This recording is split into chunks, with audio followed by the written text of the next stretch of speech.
ሰላም ጤና ይስጥልኝ ውድ ተከታታዮቼ፣ ይህ ቀይ ቡቃያ ክፍል 13 ነው። ስለምትከታተሉኝ አመሰግናለሁ። ቪዲዮውን ከመጀመራችሁ በፊት ሰብስክራይብ በማድረጋችሁን እርግጠኛ መሆን እንዳትረሱ። ሁለቱ ወንድማማቾች ታናሽ እህታቸውን ተራ ለሆነ ወታደር በድብቅ ይድሯታል። ነገር ግን እህታቸው ያገባችው ሰው በእውነቱ እጅግ ባለጸጋ የሆነ የሀብታም ልጅ መሆኑን አያውቁም ነበር። ብዙም ሳይቆይ አንድ እንግዳ ሰው ወደ ወንድማማቾቹ ዘንድ በመምጣት ስለ ኤልካን የቤተሰብ ሀብትና ዝና ሁሉንም ሚስጥር ይነግራቸዋል። በተጨማሪም ኤልካን በኢስታንቡል ቡኬ የተባለች ሌላ እጮኛ እንዳለችው ጭምር ይገልጽላቸዋል። ወንድማማቾቹን በማግስቱ እውነቱን ለማጣራት ወደ ኢስታንቡል ጉዞ ያደርጋሉ። በዚህ መሃል የዲጄ የቤት ደውል ሲደወል ትሰማለች። ዲጄ የተባለችው ወጣት ባለቤቷ ወደ ቤት እየመጣ መስሏት በደስታ ተሞልታ ወደ በሩ ትሮጣለች። ሆኖም በሩን ስትከፍት ያገኘችው የጠበቀችውን ባለቤቷ ሳይሆን ሁለቱ ታላላቅ ወንድሞቿን ነበር። ገና ወደ ቤትም እንደገቡ ፌይማን የተባለው ወንድሟ በጭካኔ ጸጉሯን ይዞ ወደ መሬት ይዘርራታል። ወንድሞቿ ያገባችው ሀብታም ባለቤቷ የት እንዳለ በጥያቄ ያጣድፏታል። እሷም ባለቤቷ ለጉዳይ ወደ ውጭ እንደወጣና አሁን እንደሚመለስ ለማስረዳት ብትሞክርም ፌይማን ግን በንቀት እያሾፈባት በሙኝነት እዚህ ተቀምጠሽ ትጠብቂያለሽ በማለት ያዋርዳታል።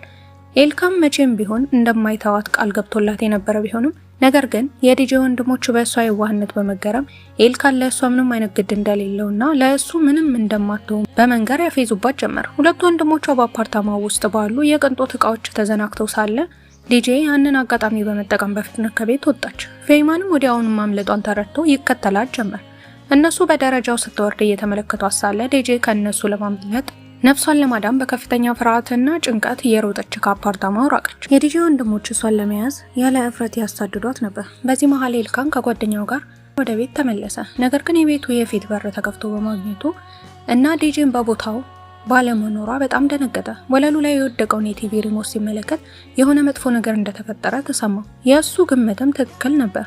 ዲጄ ከወንድሞቿ ለማምለጥ በጎዳናዎች ላይ የነፍስ አድን ሩጫ እያደረገች ነበር።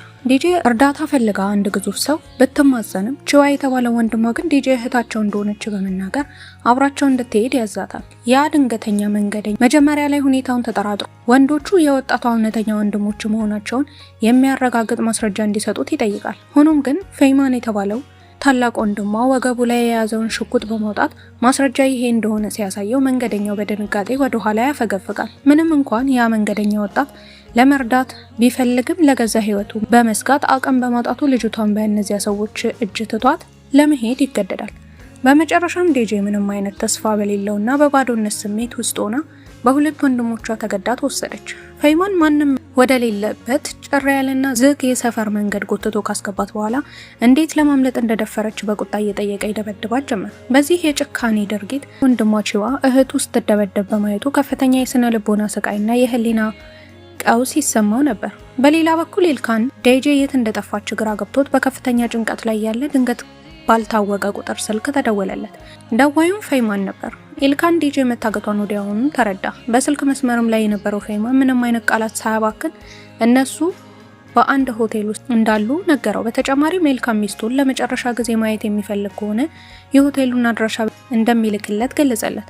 ፌይማን ይህንን ተናግሮ ወዲያውኑ ስልኩን ዘጋው።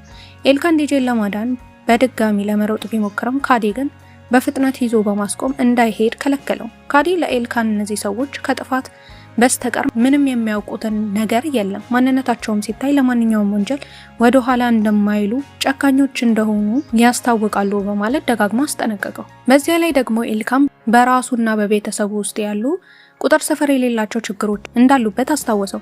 በመሆኑም ካዲ ጉዳዩን ለፖሊስና ለሚመለከታቸው ባለስልጣናት እንዲተው ኤልካንን አጥብቆ አሳሰበው። በሌላ በኩል በሆቴሉ ውስጥ ቺዋ ኤልካን የነሱን እህት ለመፍታት አስቦ ስለነበረ በፍጹም አይመጣም ብሎ ቢያምንም ፌይማን ግን አሁንም ኤልካን ይመጣል የሚል ተስፋ ነበረው።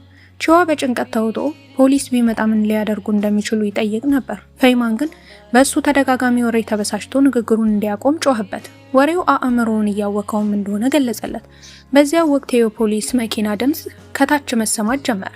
በዚህ ጊዜ ሁሉም ደነገጠ። ፌይማን ወንድሙን እንዲዘጋጅ አዘዘው። በመቀጠልም ቺዋ በውጭ ሆኖ ጥበቃ እንዲያደርግ ካዘዘው በኋላ ፖሊሶች ወደ ውስጥ ከገቡ እርምጃ እንደሚወስድ ዝቶ ተዘጋጀ። ሁኔታው እጅግ ውጥረት የነገሰበት ነበር። እሱም ዲጄን ገድለው ከዚያ የራሳቸውን ህይወት ለማጥፋት እያሰቡ ነበር። ቺዋ ውሳኔው ላይ ከመድረሱ በፊት ግን በድንገት የበር መንኳኳት ተሰማ። በዚህ ጊዜ ማን ነው በማለት በከፍተኛ ድምጽ ጠየቀ። ከበሩ ጀርባም የነበረው ኤልካን እኔ ነኝ በማለት መለሰለት። ቺዋ በሩን በከፈተበት ቅጽበት ኤልካን ፌይማን ሽጉጡን በቀጥታ ዴጄ ላይ ደቅኖ ተመለከተ።